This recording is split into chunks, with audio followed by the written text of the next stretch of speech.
बड़ी अपडेट है कि सीजफायर के बाद भी बड़ा हमला किया गया है। ये जो सीजफायर हुआ है, जिसका ऐलान हुआ है, उसको यहीं पर तोड़ते हुए कर्नल मयंक इजरायल नजर आ रहा है। अभी आप इसके बारे में जिक्र भी कर रहे थे, लेकिन ये कुछ तस्वीर हम आपको पहले दिखा दें।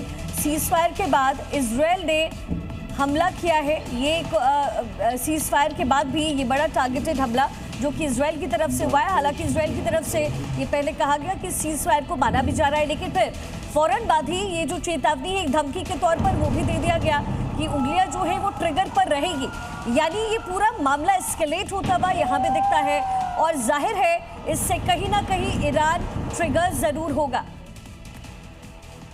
तो उसका पूरा असर देखा जा रहा है। यूके देवनाथ सर, क्या अगर इसी तरह से सिलसिला जारी रहा तो डोनाल्ड ट्रंप के सीजफायर के ऐलान का कोई मतलब नहीं रह जाएगा? Ayush, Donald Trump definitely Netanyahu को पर्सनली 5 बार फोन करेंगे। वैसे मैं बता देता हूं, हो ये रहा होगा मेरे हिसाब से, एयरफोर्स के एक्सपीरियंस से बात कर रहा हूं कि डोनाल्ड ट्रंप ने सीजफायर का अनाउंस किया, लेकिन देखो इजराइल से जो उनकी फाइटर विमान है वो उसके 3 घंटे पहले टेक ऑफ कर चुकी हैं। इजराइल से ईरान 2000 किलोमीटर दूर है। क्रूज सेटिंग पे जाते हैं तो फाइटर विमान क्रूज में जब जाते हैं, खासतौर से जब एयर टू एयर रिफ्यूलिंग करके जाते हैं, तो स्पीड होती है 600-700 किलोमीटर, 600-700 किलोमीटर। तो वो टेक ऑफ कर चुके 3 घंटा पहले। इसी बीच एक और बड़ी खबर आ रही है। सीजफायर के बाद इराक में जश्न का माहौल है। बगदाद में शिया मुसलमानों ने जश्न मनाया है।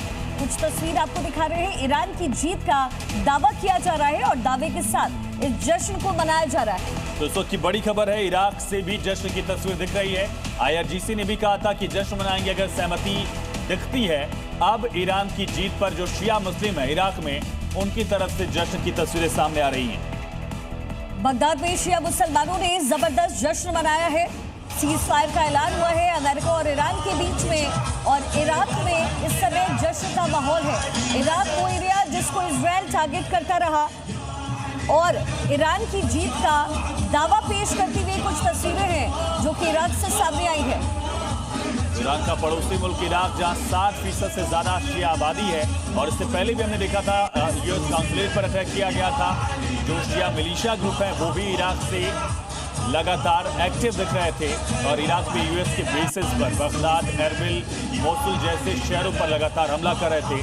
वहां पर भी अब जीत की जश्न की तस्वीरें दावे के तौर पर। श्याम सर, ये जश्न की तस्वीरें आ रही हैं, दावे हो रहे हैं कि ईरान जीत गया है। डोनाल्ड ट्रंप को बड़ा नागवार गुजरेगा ये।